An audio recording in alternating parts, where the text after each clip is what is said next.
Esprit Saint, emplis le cœur de tes fidèles, allume en eux le feu de ton amour.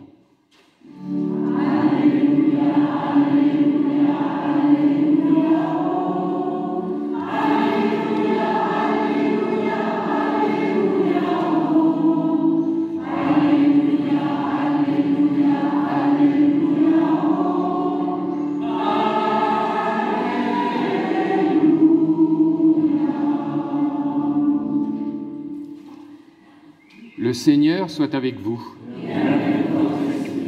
Évangile de Jésus-Christ selon saint Jean.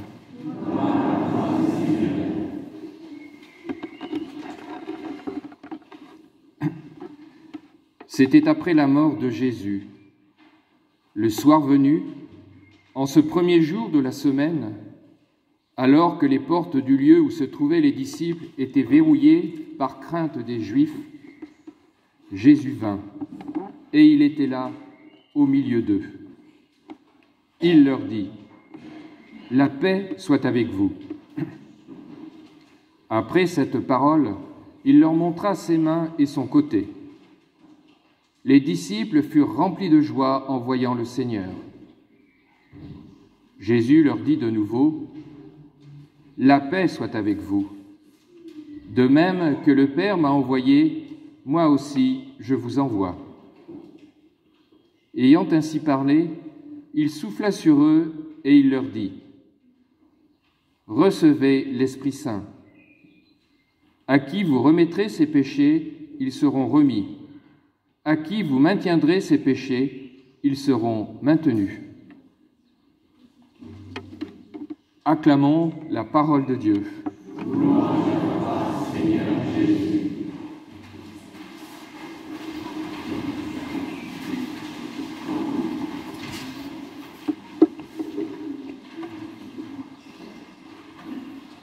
Voilà Célia, Emma, Erwan et Sarah. Vous allez vivre un grand moment aujourd'hui et nous sommes avec vous pour le vivre. Ce grand moment d'accueil dans votre cœur de cette présence du Christ ressuscité qui vient dans cette communion que vous allez vivre. Et vous allez recevoir aussi à travers la présence du Seigneur une grande effusion, une grande présence de l'Esprit Saint, qui est l'amour de Dieu, qui vient pour habiter votre cœur, comme il vient pour habiter chacun de nos cœurs en ce jour de Pentecôte. Ce que vont vivre les enfants, nous sommes appelés aussi à le vivre en même temps qu'eux. C'est l'occasion pour nous, à travers ce que vous allez vivre, de renouer avec cette expérience extraordinaire, magnifique, merveilleuse de notre première communion. Il ne faudrait pas qu'on s'habitue à communier. Et grâce à vous, aujourd'hui, on va pouvoir replonger à la source. Il y a peut-être un bon moment qu'on a fait notre première communion. Peut-être. Eh bien, on va la refaire avec vous, comme quelque chose de complètement nouveau. Et que ça tombe le jour de Pentecôte, c'est quelque chose de très très beau. Parce que vous savez ce qui s'est passé le jour de la Pentecôte. Vous avez préparé là, vos dessins là. Qu'est-ce que vous avez dessiné? Un feu. Oui. Quoi d'autre?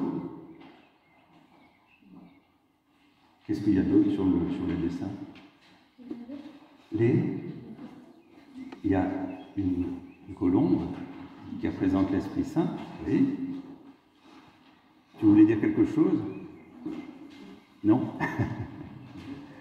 Voilà. Alors, ce jour de la venue de l'Esprit Saint, ce jour de la venue du Seigneur dans vos cœurs, il ne faut pas se laisser inquiéter par le bruit. Il y a eu un grand bruit le jour de la Pentecôte.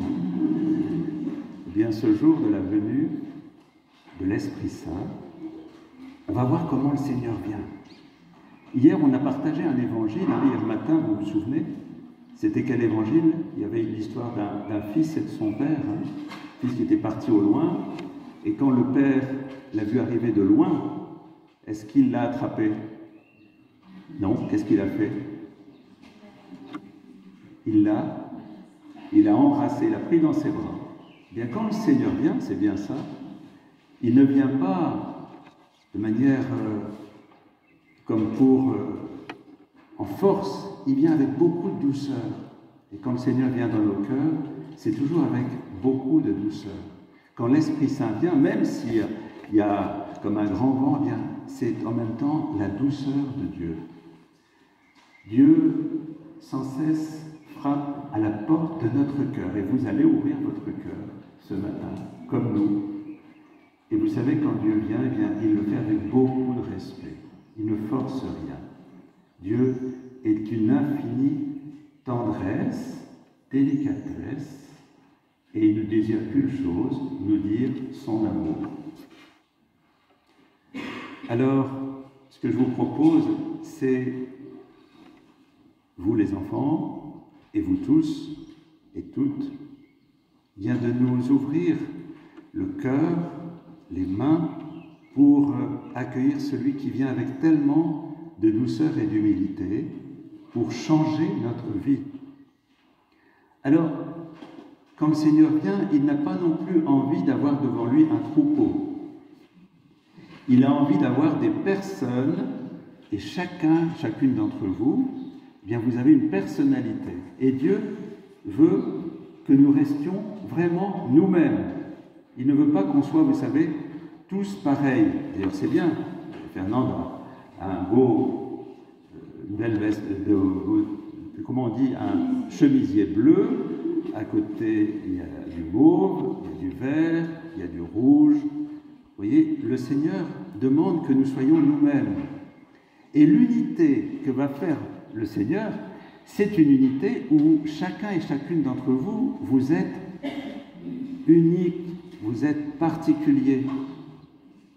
Vous savez, quand on a décidé d'unir nos deux communautés, de ma campagne et de Saint-Jean-Baptiste, ma campagne plus moyen Saint-Jean-Baptiste, on a décidé de ne pas faire une fusion.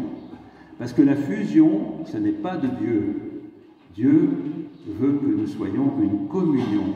C'est-à-dire que nous restons deux communautés différentes, mais très unies par un soutien mutuel, une fraternité, dans une même paroisse. Donc, gardons la diversité.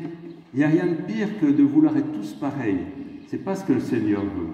Le Seigneur veut que on est jeune, on est vieux, on est blanc, on est noir, on est jaune, on est rouge. On a tous nos caractéristiques. On vient de tel pays, on vient de tel pays. Vous avez entendu tout à l'heure, est-ce que vous avez vu que pour la séquence, on a entendu 3 langues différentes? Le français, le portugais et le malgache. On reste avec nos racines. Mais dans l'amour, on se réjouit de la différence. Et vous voyez, derrière moi, il y a une photo, là. Vous savez qui c'est? Qui c'est? Eh bien, Sainte Joséphine Bakhita. Super. Bien, vous voyez, Sainte Joséphine Bakhita, tout à l'heure on entendra quelque chose qui sera dit, qui sera lu de la part de notre évêque, eh bien, ça devient la patronne de nos 3 paroisses. Enfin, 3 paroisses, 2 paroisses, mais il n'y a plus moyen également, donc ça devient la patronne de nos paroisses. On va garder nos identités. Ici, ça reste Saint-Pierre au Maître, ça va rester Saint-Paul à ma campagne, Saint-Vincent à plus moyen. Mais on va être unis dans un esprit de fraternité et d'amour. Et Sainte Bakhita, eh bien, c'est la première sainte africaine, en 2000, par le pape Jean-Paul II. Eh bien, elle montre aussi la diversité de nos origines. Sainte Bakhita, qui a été esclave pendant 20 ans, qui est devenue religieuse, qui est morte en Italie en 1947, il est un exemple vraiment d'unité, de pardon, de paix, de miséricorde.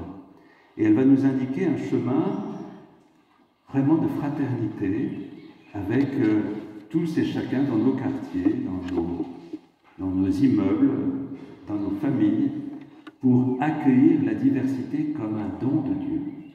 Alors vous allez recevoir donc le corps du Seigneur. Donc déjà, il vient avec douceur et il veut que vous soyez vraiment vous-même. Dans une famille, on est tous différents. Je demande confirmation aux parents. Chacun et chacune dans les enfants est différent. On reçoit les mêmes choses, mais on est tous différents. Eh bien, l'unité que Dieu veut, c'est une unité de différence et de paix et de joie.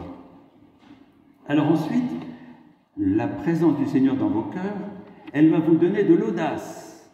Vous aurez envie de faire des choses nouvelles pour le bien de tout le monde, pour le bien de tous. L'Esprit Saint, c'est un feu, c'est ce que vous avez dit, un feu d'amour qui nous fait avoir des idées intelligentes pour le bien commun. On va parler de Laudato Si aussi. Laudato Si, c'est la prise en compte de toute la création dont nous faisons partie pour que le monde soit beau et qu'on le respecte. Eh bien, le feu de l'Esprit nous donne de l'intelligence, de la force, de la paix, de la joie pour construire un monde beau. Et c'est ça, les enfants, ce monde, il est remis entre vos mains. La nôtre aussi. Mais vous tenez l'avenir du monde. Donc c'est important, Vous n'êtes pas tout seul pour l'avenir du monde parce que l'Esprit Saint, ce feu d'amour, il est avec vous. Et c'est ça que vous allez recevoir en communion, le feu d'amour de Dieu qui va vous donner la force d'inventer un monde nouveau. Est-ce que les adultes sont d'accord pour inventer un monde nouveau? Il y en a qui ne sont pas d'accord, qui ne répondent pas. Il y en a besoin, Il y a besoin d'un monde nouveau. Et il y a besoin de la force de l'Esprit pour le faire, parce qu'avec nos petites forces, on n'y arrive pas. Alors Dieu est avec nous. Le Christ marche avec nous, il nous donne sa paix et sa force. Pourquoi faire? Bien pour que, à travers vous, à travers chacun d'entre nous, ce soit le Christ lui-même qui puisse travailler ce monde. Le Christ, vous savez, il a eu 3 ans de vie, dit-on, peut-être un peu plus, un peu moins, enfin à peu près 3 ans de vie, de mission à travers un petit pays. Mais il aurait voulu que le monde entier change. Eh bien, il compte sur nous. Maintenant, nous sommes la présence de Jésus. Si Jésus vient dans notre cœur, si l'Esprit Saint nous est donné, c'est pour rendre la présence de Dieu active en ce monde. Donc, ce n'est pas pour rester enfermé dans l'Église, c'est pour ça qu'on a ouvert les portes pour que vous osiez sortir tout à l'heure, pas tout de suite, pour transformer ce monde en étant présence de Jésus pour ce monde. D'accord? Le monde attend qu'on lui dise une bonne nouvelle. Nous sommes aimés de Dieu infiniment, chacun et chacune d'entre nous, personnellement. C'est ça que vous allez vivre tout à l'heure en recevant l'Eucharistie. Et voilà, je termine là-dessus. C'est comme si on recréait le monde. Vous savez, tout à fait au début, l'Esprit planait sur les eaux. Le souffle de Dieu a donné vie à ce monde et fait que nous sommes là aujourd'hui. Et quand Jésus part, il souffle. Il est dit dans ce texte-là que Jésus, ressuscité, a soufflé, il a insufflé la vie nouvelle à ses apôtres que nous sommes. Pour une création nouvelle. Le monde nouveau repose dans nos cœurs, dans nos mains, au plus profond de nous. Bien, quand vous recevrez tout à l'heure le corps du Seigneur, quand nous nous ouvrons au souffle de l'Esprit, sachons que c'est pour créer à nouveau un monde d'amour avec la puissance de l'amour de Dieu.